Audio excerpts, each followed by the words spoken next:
What is up, everybody? Bill Thonstone, Permaculture, Hop Farm, out here in the backfield with the chicken tractors, and I'm going to give you a little update on our garden area. This guy right here has decided to get out of this coop, and every time I put him back in, he gets back out, so I just leave him out now. That's why he's got droppings on top of their coop there. He sleeps up on top. He's a brave one with the fox out here. Here we go. Here's the barred rocks. They're working on a new area out here, tearing out this grass. See how it's just a little bit of grass there and a lot of grass over here. So these barred rocks will be going back and forth in this area to take out the grass, and then I'll be putting either wood chips behind them or leaves or hay that I cut. Now here's a good look of this big garden area we're going to be using next year. So right now there's anywhere from 2 to 4 inches of wood chips in certain spots. Not as much as I'd like to have down there. So if I can get another load of wood chips over the winter, I'll be putting them in here. If not, like I said, I'll be putting leaves and hay in here as well to give it more, to get it thicker, to help suppress any of the grass and weeds that's underneath it. We got a nice good sized area they've been working with these wood chips. Now over here, this 4x8 chicken tractor has been going over 14 garden beds that I have in here. There's 7 of them here, and there's 7 more on this side. They've already been over these 7, and they've pretty much eaten down everything. They fertilized with their manure, eating the bugs, eating the grass, eating the weeds.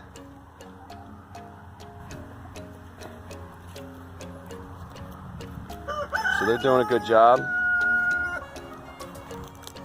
Now all winter long I'll keep rotating them around in each one of these garden beds, like one here. This is where they were in the snow, so I couldn't move them for a few days, so that's why there's straw on this one. Help with their manure that was starting to add up during those few days they were stuck in this one spot. That's a good idea of what they've been working right there. Now this garden beds are about 4x10s instead of 4x8s like the chicken tractor. So like in this spot right here, they get most of the bed, and then tomorrow I'll pull them forward. They'll clean out the rest of the bed. Then the next day, thanks bud. Then the next day I'll move them over to this side. Same thing, let them clear most of it, move them forward. Then they'll come to this one, and so on, and so on. And they'll be working these garden beds all winter for me. In these 14 beds, I do more of a Ruth Stout style gardening. If y'all haven't heard of Ruth Stout, or her style of gardening, it's pretty much just taking hay, like over here in these beds, and laying it on the beds, and layering it, and layering it, and layering it, until the hay starts breaking down, decomposing, feeding the soil, the microbes and the worms in the soil, which in turn feeds the plants. The hay also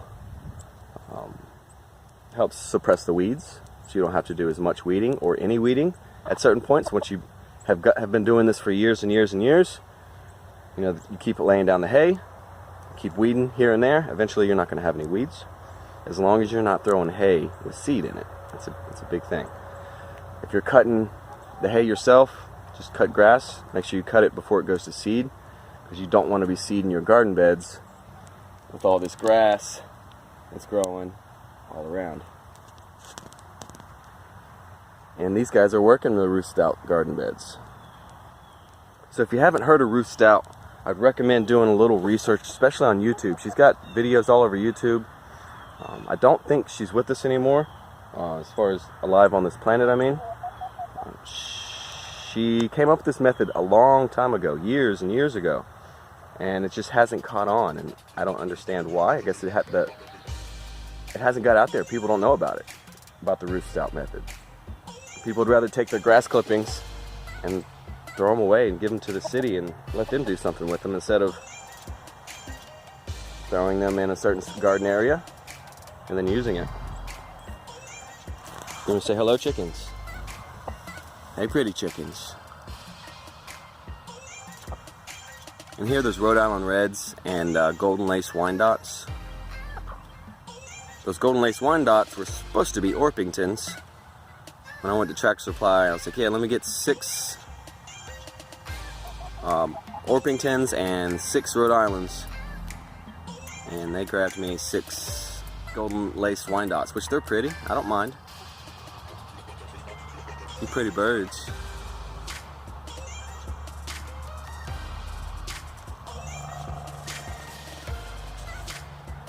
So if you're looking for a good lazy gardening tip, Roost Out Gardening is the way. If I remember, I will try to throw a link in the description down below on a video that I really like of Ruth Stout. It's her explaining why she gardens that way and how easy it is and how much food she grows just for her and her husband on not much land with very little effort. It's really cool.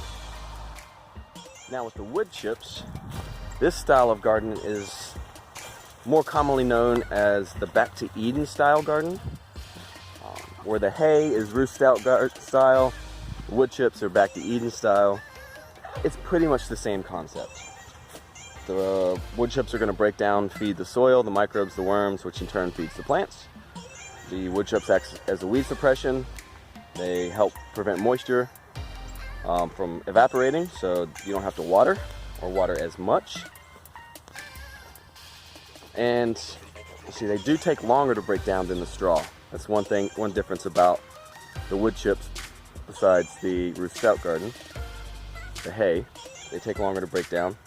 Some people are concerned about the nitrogen lockup with the wood chips breaking down very slow, that it's gonna take the nitrogen from the ground to be able to break down, which is true, just for the very, very top of the soil though.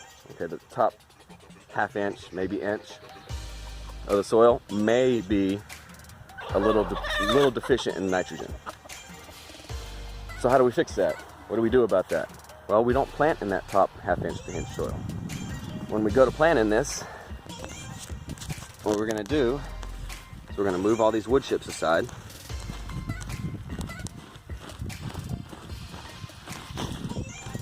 All right, now we're down to the soil, and we're gonna go 2 inches, maybe 3 inches into the soil.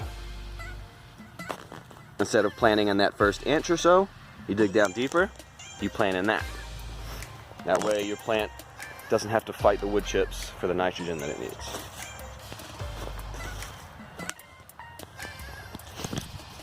So it's best, in my opinion, to plug in starts. Go ahead and start your seeds in little seed starters, or even a little trick that I like to do is empty toilet paper rolls or empty paper towel rolls. You cut those down to a couple inches, pack it full of soil, put your seed in it. You don't have to use plastic seed starting kits.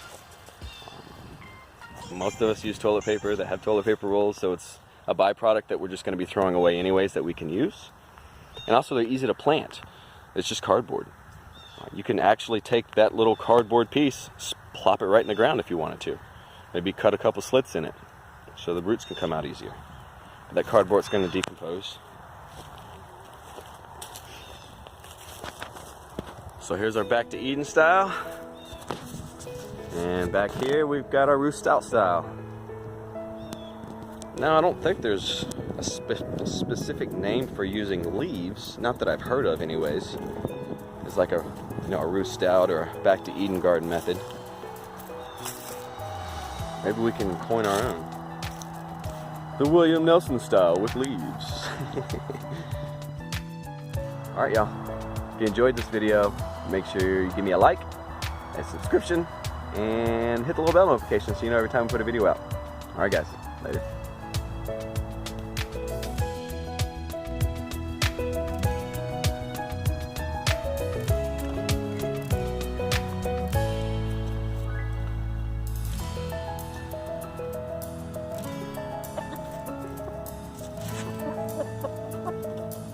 bye.